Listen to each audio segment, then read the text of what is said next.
Ania Klinar parte subito, veloce, di fianco alla Barcellona. Beatrice Barcellona in passato ha vinto il titolo giovanile nella farfalla.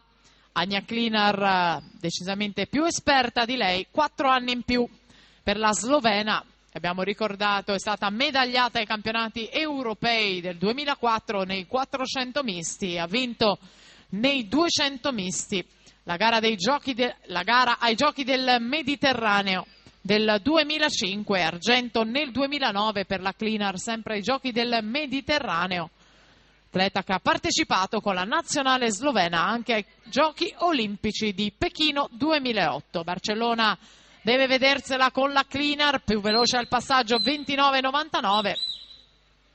Siamo nelle battute finali ed è proprio Ania Klinar a conquistare la prima batteria senior, per lei 1:02,44. Emilia Cagna nuoterà in 1 per l'Eisenstädter Schwimm Union, corsia 2 Beatrice Ganeo, Veneto Banca Montebelluna, in 3 Jessica Andreini, Gorizia Nuoto, in 4 la ritroviamo Renata Fario, la spagnola.